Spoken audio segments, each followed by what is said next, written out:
Media बंधुओं, वैसे आप लोगों को ये विदित है कि कल भारतीय संविधान के मूल निर्माता एवं दलितों व अन्य उपेक्षित वर्गों के मसीहा परम पूज्य बाबा साहब डॉक्टर भीमराव अंबेडकर की जयंती थी, जिसे पूरे देश में बीएसपी के लोगों ने अपने परिवार सहित बड़े धूमधाम से मनाया है।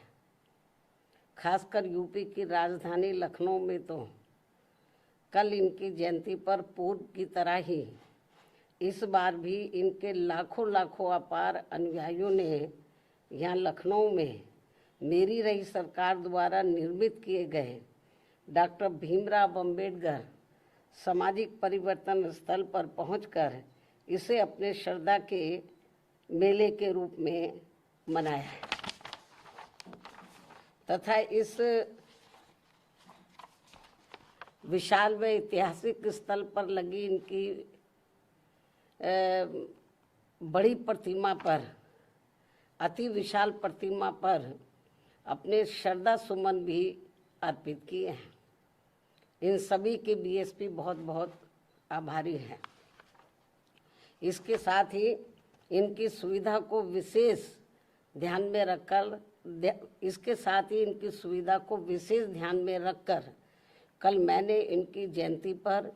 पार्टी के वरिष्ठ पदाधिकारियों व कार्यकर्ताओं आदि के साथ अपने निवास स्थान पर ही इनकी प्रतिमा पर अपने श्रद्धा सुमन अर्पित किए हैं और इस मौके पर प्रेस नोट आदि के जरिए भी इनकी त्याग, तपस्या, संघर्ष व कार्यों आदि के बारे में भी अपनी श्रद्धा व भावनाएं व्यक्त की हैं, जिनकी सोच व मूवमेंट को आगे बढ़ाने के लिए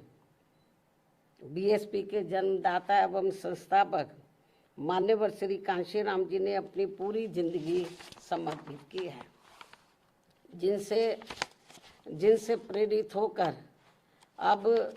मेरी देखरेख में इसे आगे बढ़ाया जा रहा है। हालांकि इनके इस कारवां को पीछे ढकेलने के लिए यहाँ सभी दलित विरोधी जातिवादी पार्टियाँ किस्म किस्म के साम दाम दंड भेद आदि हथकंडे भी काफ़ी इस्तेमाल कर रही हैं, जिनसे बीएसपी के लोगों को कदम कदम पर हमेशा सावधान रहना है और यही फिर अपने इन महापुरुषों के प्रति इनकी सच्ची श्रद्धा भी होगी। हालांकि इस संदर्भ में मेरा ये कहना है कि बीएसपी के बेस वोट अर्थात दलितों के वोटों को लुभाने के लिए पिछले कुछ समय से यहाँ सभी विरोधी पार्टियाँ अपने अधिकांश कार्यक्रमों में बीएसपी के नीले रंग को ही विभिन्न रूपों में इस्तेमाल कर रही हैं, जिसका दलितों पर कुछ भी असर पड़ने वाला नहीं है, क्योंकि इन पर केवल बीएसपी के नीले रंग का ही असर पड़ता है, अन्य किसी और रंग का नहीं। ये विरोधियों को ध्यान में रखकर चलना चाहिए। और अब जिस खास मकसद से आज मैंने मीडिया बंधुओं को बुलाया वो है महिला आरक्षण का अति महत्वपूर्ण मामला, जिसके लिए केंद्र सरकार ने कल से संसद का 3 दिन का विशेष सत्र भी बुलाया हुआ है। और इस संबंध में हमारी पार्टी का ये कहना है कि देश में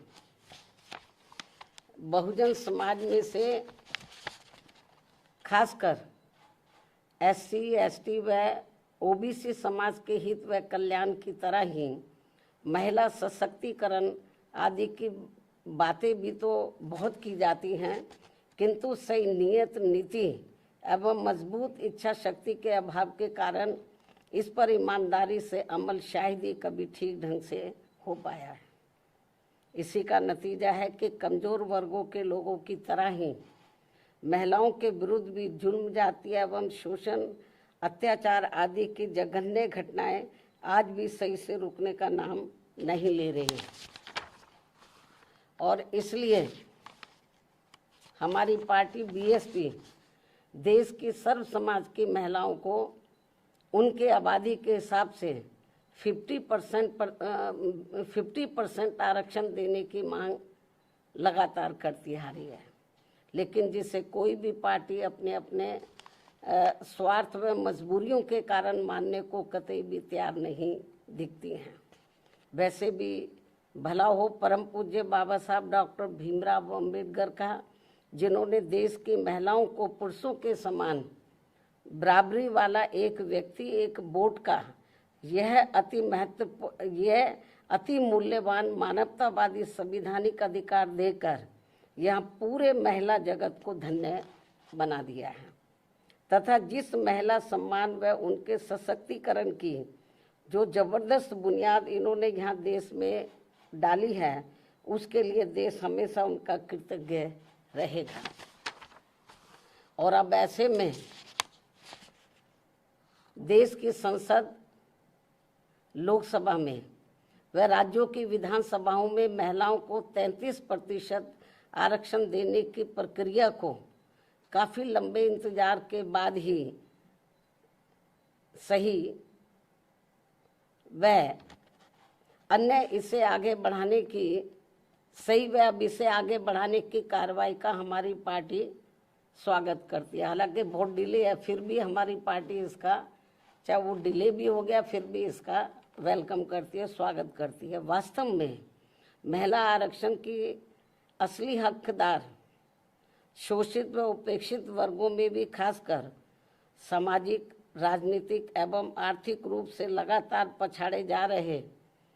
SC, ST व OBC समाज की महिलाओं को यदि इसमें अलग से आरक्षण की व्यवस्था की जाती है तो ये उचित होने के साथ साथ, जो नहीं की गई है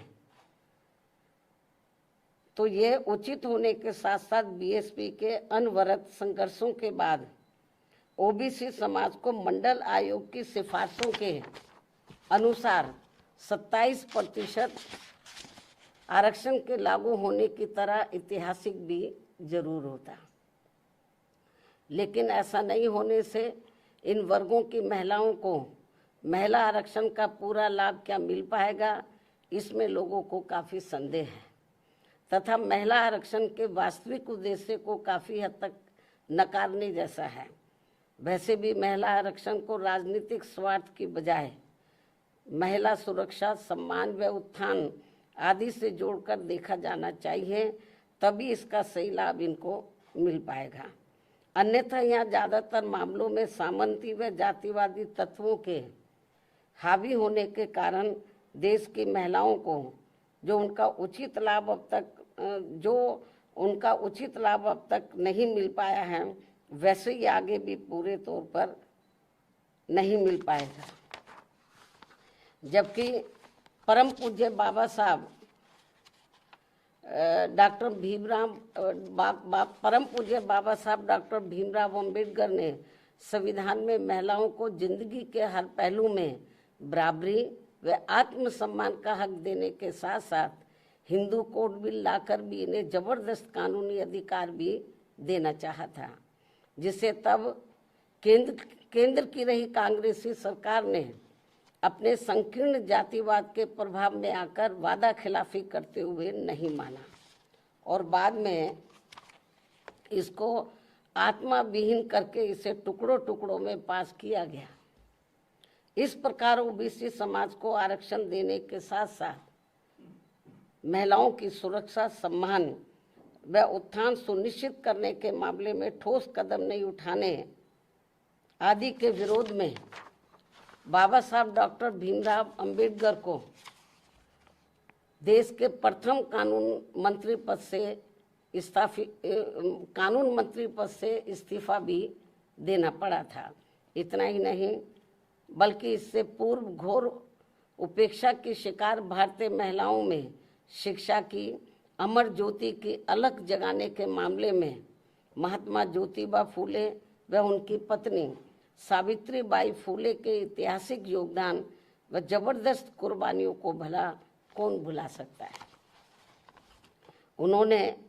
अनेकों प्रकार की जातिवादी उत्पीड़न एवं प्रताड़ना झेलते हुए अपनी पत्नी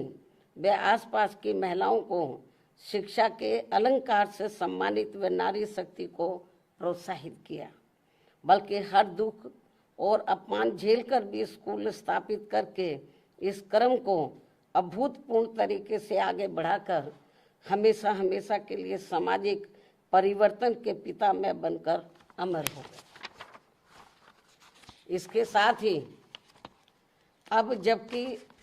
महिलाओं को देश की संसद, लोकसभा में व राज्यों की विधानसभाओं में आरक्षण की बात आगे बढ़ रही है, तो इसमें किसी भी प्रकार की अड़चन पैदा करना उचित नहीं होगा। इस मामले में खासकर कांग्रेस पार्टी को महिला आरक्षण में SC, ST व OBC महिलाओं को अलग से आरक्षण देने की बात इन्हें अब क्यों याद आ रही है, जबकि इन्होंने इससे पहले अपनी सरकार में इस विशेष मुद्दे की घोर अनदेखी की थी और BSP की इस मांग को भी अन्य और मामलों की तरह जातिवादी द्वेष आदि के कारण अनसुना कर दिया था। ऐसे में कुल मिलाकर BSP का संक्षेप में यही कहना है कि देश में महिलाओं की लगातार हो रही दयनीय स्थिति को देखते हुए बेहतर यही है कि महिला आरक्षण को संकीर्ण दलगत राजनीति से दूर रखते हुए इसको जल्द से जल्द लागू किया जाए, ताकि कुछ ना सही ये थोड़ा ही बेहतर होगा, थोड़ा कुछ तो मिले इनको। साथ ही महिलाओं की सुरक्षा, सम्मान व उत्थान आदि के मामले में सभी लोग अपना मन भी जरूर चंगा करें, ताकि देश को कटौती में गंगा मिल सके।